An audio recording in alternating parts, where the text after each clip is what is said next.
നമസ്കാരം. ഓട്ടപ്രദക്ഷിണത്തിലേക്ക് എല്ലാ തത്വമയി പ്രേക്ഷകർക്കും സ്നേഹത്തോടെ സ്വാഗതം. ഇന്ന് നടന്ന പ്രധാനപ്പെട്ട സംഭവ വികാസങ്ങൾ എന്തൊക്കെയാണെന്നും അതേക്കുറിച്ചുള്ള ഒരു ഹ്രസ്വമായ ചെറിയ രീതിയിലുള്ള ഒരു വിലയിരുത്തലുമാണ് ഓട്ടപ്രദക്ഷിണം പ്രേക്ഷകർക്ക് അറിയാമല്ലോ. ഇന്ന് നമ്മുടെ ഇന്ത്യയെ സംബന്ധിച്ച് വളരെ പ്രധാനപ്പെട്ട ഒരു ദിവസമാണ്, അല്ലെങ്കിൽ ഒരു ചരിത്രപരമായ ദിവസം കൂടിയാണ്. ലോകത്തെ ഏറ്റവും ഉയർന്ന റെയിൽവേ മേൽപ്പാലം പ്രധാനമന്ത്രി നരേന്ദ്രമോദി നാടിന് സമർപ്പിച്ച ദിവസമാണ്, അതും കാശ്മീരിൽ. കാശ്മീരിന്റെ വികസനത്തെ തടയാൻ ഒരിക്കലും കഴിയില്ല. കാശ്മീരിലെ വികസനം എന്നത് ഒരു സിംഹഗർജനമായി ഇന്ത്യയൊട്ടുക്ക് ലോകമൊട്ടുക്ക് അലയടിക്കും എന്നാണ് ത്രിവർണ പതാക കയ്യിലേന്തിക്കൊണ്ട് പ്രധാനമന്ത്രി ഈ പാലത്തിന്റെ ഉദ്ഘാടന വേളയിൽ പറഞ്ഞത്. തീർച്ചയായിട്ടും അതിനെയും കുറ്റപ്പെടുത്താനും എതിർക്കാനും ഒക്കെ ധാരാളം ആൾക്കാരുണ്ട്. അവർ ചെയ്തു കൊള്ളട്ടെ. ആരെന്ത് പറഞ്ഞാലും എന്റെ രാജ്യത്തെ, എന്റെ രാഷ്ട്രത്തിന്റെ വികസനം തടയാൻ ആരെ കൊണ്ടും പറ്റില്ല. ഞാൻ അതിന് സമ്മതിക്കില്ല, അനുവദിക്കില്ല എന്നാണ് ഹൃദയത്തിൽ തൊട്ടുകൊണ്ട് പ്രധാനമന്ത്രി നരേന്ദ്രമോദി പറഞ്ഞത്. രാഷ്ട്രം വികസിക്കേണ്ടത് ഓരോ ചരാചരങ്ങളുടെയും, ഓരോ ഇന്ത്യക്കാരന്റെയും, ലോകമെമ്പാടുമുള്ള ഓരോ ഇന്ത്യക്കാരന്റെയും തീർച്ചയായിട്ടും ആവശ്യം തന്നെയാണ്. അതിനൊന്നും തടയിടാൻ ഒരു കാരണവശാലും അനുവദിക്കില്ല. ഏതവൻ എന്തൊക്കെ നടത്തിയാലും കാശ്മീരിലല്ല, കാശ്മീർ മുതൽ കന്യാകുമാരി വരെ വികസനത്തിന്റെ ചിറകുകൾ മുളച്ച് വിടർന്നു പറക്കാൻ തുടങ്ങിയിട്ട് വർഷം എത്രയോ ആയി. വികസനത്തെ ഒരു തരത്തിലും തടയാൻ അനുവദിക്കില്ല. എന്നാൽ CPM പറയുന്നു, ഇസ്രായേലുമായിട്ടുള്ള സൈനിക ബന്ധവും സൈനിക കരാറും മറ്റു കാര്യങ്ങളും ഒക്കെ ഇന്ത്യ ഉടൻ അവസാനിപ്പിക്കണം. ഒരു 10 മിനിറ്റ് സമയം തരുമോ MA ബേബി സഖാവെ, ഒന്ന് ആലോചിച്ചിട്ട് പറയാൻ.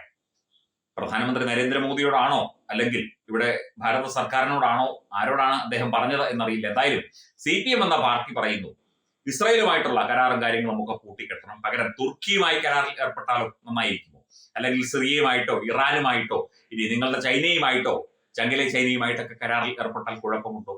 ബേബി സഖാവ് പറഞ്ഞു കഴിഞ്ഞാൽ മോദി അന്നേരം അനുസരിക്കും. ഇപ്പോൾ തന്നെ പറ്റുകയാണെങ്കിൽ ഇന്ന് രാത്രി തന്നെ ഈ കരാറൊക്കെ തന്നെ ഇസ്രായേലുമായി ബന്ധപ്പെട്ട സൈനിക കരാറുകളും കൊടുക്കൽ വാങ്ങലുകളും ഒക്കെ റദ്ദാക്കും എന്നുള്ളതാണ് മനസ്സിലാകുന്നത്. MA ബേബി സഖാവ് നീണാൽ വാഴട്ടെ. ടാറ്റയുടെ സ്റ്റുഡിയോയ്ക്ക് നല്ല കാലം. സത്യം പറഞ്ഞാൽ ഈ ഉർവശി ശാപം ഉപകാരമാവുക എന്ന് വേണമെങ്കിൽ പറയാം, അല്ലെങ്കിൽ വെളുക്കാൻ തേച്ചത് പാണ്ടായി എന്ന് നമുക്ക് വേണമെങ്കിൽ പറയാം. ടാറ്റയുടെ കേന്ദ്രങ്ങളായ സ്റ്റുഡിയോയ്ക്കെതിരെ പ്രഖ്യാപിച്ച സമര പരിപാടി അല്ലെങ്കിൽ പ്രതിഷേധ പരിപാടി, ബോയ്ക്കോട്ടിന്റെ സ്പെല്ലിംഗ് പോലും കൃത്യമായിട്ട് അറിയില്ല. BOYCOTT എന്നാണ് സ്പെല്ലിംഗ്, COT എന്നാണ് എല്ലായിടത്തും എഴുതിയിരിക്കുന്നത്. അത് മദ്രസയിൽ മതം പഠിക്കാൻ പോയാൽ എങ്ങനെയിരിക്കും, സ്കൂളിൽ പോയി പഠിക്കേണ്ട സമയത്ത് മദ്രസയിൽ പോയാലും മതം പഠിക്കാനും തീവ്രവാദം പഠിക്കാനും പോയാൽ ഇങ്ങനെയിരിക്കും എന്നുകൂടി ഒന്ന് ഓർമ്മപ്പെടുത്തിക്കൊള്ളട്ടെ. ഞങ്ങളുടെ editor in chief Shri Rajesh Pillai, അദ്ദേഹം ഇന്ന് സ്റ്റുഡിയോയിൽ പോവുകയും അദ്ദേഹം ഫേസ്ബുക്കിൽ അത് എഴുതിയിട്ടുണ്ട്. പാന്റും ഷർട്ടും ഒക്കെ വാങ്ങി, ടീഷർട്ടും ഒക്കെ വാങ്ങി. എന്താണെന്നറിയില്ല, പതിവിലും കൂടുതൽ തിരക്കായിരുന്നു തിരുവനന്തപുരത്തെ സ്റ്റുഡിയോയുടെ ഔട്ട്ലെറ്റിൽ. അദ്ദേഹം പോയ ഔട്ട്ലെറ്റിൽ തിരുവനന്തപുരത്ത് 3 ഉണ്ട് എന്നാണ് അദ്ദേഹം ഫേസ്ബുക്ക് പോസ്റ്റിൽ എഴുതിയിരുന്നത്. ഉച്ചയ്ക്ക് ഞാനും മകനെയും കൊണ്ട് വേറൊരു വഴിക്ക് പോയതാണ്. കോട്ടയത്ത് ബേക്കർ ജംഗ്ഷൻ എന്ന് പറയുന്ന പ്രധാനപ്പെട്ട സ്ഥലത്താണ് കോട്ടയത്തെ സ്റ്റുഡിയോ. നല്ല തിരക്കായിരുന്നു. അവിടെ വാഹനങ്ങളൊന്നും പാർക്ക് ചെയ്യാൻ സൗകര്യമില്ല. അതുപോലെ തന്നെ ബില്ലിങ്ങിലും ഒക്കെ ക്യൂ ആയിരുന്നു. ഞാൻ വെളിയിൽ നിന്ന് കണ്ടതേ. എന്തായാലും ഉർവശി ശാപം ഉപകാരമായി. 1 രൂപ മുടക്കില്ലാതെ ടാറ്റയ്ക്ക് വലിയ പരസ്യമാണ്. അപ്പം സുഡാപ്പികൾ എല്ലാവിധ നന്ദിയും അർഹിക്കുന്നു.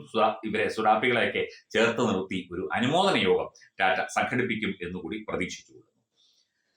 പിന്നെ നമ്മുടെ സൈനിക രംഗം, അതുപോലെ വികസന രംഗം, വിദ്യാഭ്യാസ രംഗം, നമ്മുടെ സാമൂഹ്യ രംഗം എല്ലാം ചേർത്ത് വെച്ചുകൊണ്ട് ഒരു വികസനത്തിന്റെ പാതയിലേക്ക് നമുക്ക് പോകേണ്ടതുണ്ട്. അതായത് ഒന്നു ചേർന്നുകൊണ്ട് ഒറ്റക്കെട്ടായി നിന്നുകൊണ്ട്, എല്ലാ വിഭാഗങ്ങളും ഒറ്റക്കെട്ടായി നിന്നുകൊണ്ട്, എല്ലാ ജനങ്ങളും ഒറ്റക്കെട്ടായി നിന്നുകൊണ്ട് നമ്മുടെ രാഷ്ട്രത്തെ കൂടുതൽ വികസനത്തിലേക്ക് നയിക്കണം എന്ന ആശയമാണ് നാഗ്പൂരിൽ നടന്ന ദ്വിതീയ ശിക്ഷാവർഗിന്റെ സമാപനവുമായി ബന്ധപ്പെട്ട് RSS മേധാവി സർസംഘചാലക് മോഹൻ ജി ഭഗവത് പ്രഖ്യാപിച്ചത്. ആ ഒരു ആശയമാണ് അദ്ദേഹം പങ്കുവച്ചത്.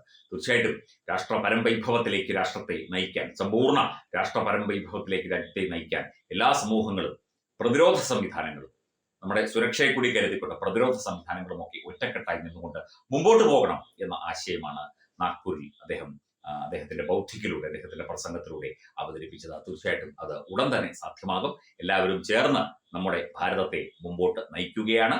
അതിൽ എല്ലാവരും പങ്കാളികളാവുക, ഓരോ പൗരന്മാരും ഉത്തരവാദിത്വത്തോടെ പങ്കാളികളാവുക എന്ന ദൗത്യം തീർച്ചയായിട്ടും നമ്മൾ നിറവേറ്റപ്പെടണം. ദുഃഖകരമായ മറ്റൊരു വാർത്ത ഇന്ന് കേൾക്കാൻ സാധിച്ചത് 4ാം ക്ലാസ്സിൽ പഠിക്കുന്ന, തിരുവനന്തപുരത്ത് നേമത്ത് 4ാം ക്ലാസ്സിൽ പഠിക്കുന്ന ഒരു കുട്ടി ആത്മഹത്യ ചെയ്തതായിട്ടാണ്. അമ്മ വഴക്ക് പറഞ്ഞതിലാണ് ആ കുട്ടി ആത്മഹത്യ ചെയ്തത് എന്ന് പറയുന്നു. ആത്മഹത്യ ഒന്നിനും ഒരു പരിഹാരമല്ല. കൊച്ചുകുട്ടികളെ കൂടുതൽ ഈ വിഷയവുമായി ബന്ധപ്പെട്ട് ബോധവൽക്കരിക്കേണ്ട ചുമതല അധ്യാപകർക്കും രക്ഷകർത്താക്കൾക്കും സാമൂഹ്യ പ്രവർത്തകർക്കും ഒക്കെയുണ്ട്. സ്കൂളുകളിലും മറ്റ് ഇടങ്ങളിലുമൊക്കെ അതിനുള്ള സംവിധാനങ്ങൾ ചെറുപ്പത്തിലെ തന്നെ ഈ കുട്ടികളെ കാര്യങ്ങൾ പറഞ്ഞു മനസ്സിലാക്കാനുള്ള സംവിധാനങ്ങൾ കൂടുതൽ ശക്തിയോടെ പ്രവർത്തിക്കേണ്ടിയിരിക്കുന്നു എന്നതിന്റെ സൂചന കൂടിയാണ് ഈ ദുഃഖകരമായ കാര്യം എന്നുള്ളതാണ്. അതുപോലെ ഒമർ അബ്ദുള്ള, നാഷണൽ കോൺഫറൻസിന്റെ നേതാവ്, അദ്ദേഹവുമായി ബന്ധപ്പെട്ട ഒരു വാർത്ത കഴിഞ്ഞ ദിവസം ഞാൻ ചെയ്തിരുന്നു. അദ്ദേഹം പ്രധാനമന്ത്രി നരേന്ദ്രമോദിയുടെ പ്രവൃത്തി ഇതിനു മുൻപ് ഒരു പ്രധാനമന്ത്രിയും ചെയ്തിട്ടില്ലാത്ത തരത്തിൽ ഇവിടെ വികസനത്തിന്റെ പുരോഗതിയുടെ ഈ ചെനാബ് മേൽപ്പാലത്തിന്റെ ഉദ്ഘാടനവുമായി രാഷ്ട്രത്തിന് സമർപ്പിക്കുന്നതുമായി ബന്ധപ്പെട്ടാണ് അദ്ദേഹം പറഞ്ഞത്. കശ്മീരിലടക്കം വികസനത്തിന്റെ പുതിയ പാതകൾ തേടുന്ന പ്രധാനമന്ത്രി. ഇതിനു മുൻപ് ഇത്തരത്തിൽ ഒരു പ്രധാനമന്ത്രിയോ അല്ലെങ്കിൽ ഒരു ഭരണാധികാരിയോ ഇതുവരെ ഉണ്ടായിട്ടില്ല എന്ന് ഇന്ത്യ മുന്നണിയുടെ കോൺഗ്രസിന്റെ കൂടി ഭാഗമായ നാഷണൽ കോൺഫറൻസിന്റെ യുവ നേതാവ് പറയുമ്പോൾ പ്രധാനമന്ത്രിയെ എല്ലാവരും അംഗീകരിക്കുന്നു. പ്രതിപക്ഷവും രാഷ്ട്രത്തിലെ ജനങ്ങളും വിദേശത്തെ ജനങ്ങളും വിദേശ ഭരണാധികാരികളും ഒക്കെ തന്നെ ഇന്ത്യൻ പ്രധാനമന്ത്രിയെ അംഗീകരിക്കുന്നു. അദ്ദേഹത്തിന്റെ വികസനം എന്ന സ്വപ്നത്തിന് ഒപ്പം നിൽക്കുന്നു എന്ന് കേൾക്കുന്നതിൽ ഒരുപാട് അഭിമാനമുണ്ട്, തീർച്ചയായിട്ടും സന്തോഷവുമുണ്ട്. എന്തു വന്നാലും നമുക്ക് ഒരുപാട് വാർത്തകൾ, നിലമ്പൂർ തെരഞ്ഞെടുപ്പുമായി ബന്ധപ്പെട്ട വാർത്തകൾ ധാരാളം കടന്നു വരുന്നുണ്ട്. അൻവറിന്റെ പ്രസ്താവനകൾ വരുന്നുണ്ട്. തെരഞ്ഞെടുപ്പ് പ്രചരണവുമായി ബന്ധപ്പെട്ട കാര്യങ്ങൾ വരുന്നുണ്ട്. മറ്റ് രാഷ്ട്രീയ വാർത്തകളുണ്ട്, സാമൂഹ്യ വാർത്തകളുണ്ട്, സിനിമാ രംഗവുമായി ബന്ധപ്പെട്ട വാർത്തകളുണ്ട്. എങ്കിലും ഓട്ടപ്രദക്ഷിണത്തിൽ വളരെ പ്രധാനപ്പെട്ട, ഇന്ന് കൂടുതൽ ചർച്ച ചെയ്യപ്പെട്ട വാർത്തകളെ കുറിച്ചാണ് ഒരു ഹ്രസ്വമായ വിവരണം നടത്തിയത്. ഓട്ടപ്രദക്ഷിണത്തിന്റെ ഈ ലക്കം ഇവിടെ പൂർത്തിയാവുകയാണ്. വീണ്ടും ഓട്ടപ്രദക്ഷിണവുമായി നാളെ കാണാം. നന്ദി, നമസ്കാരം.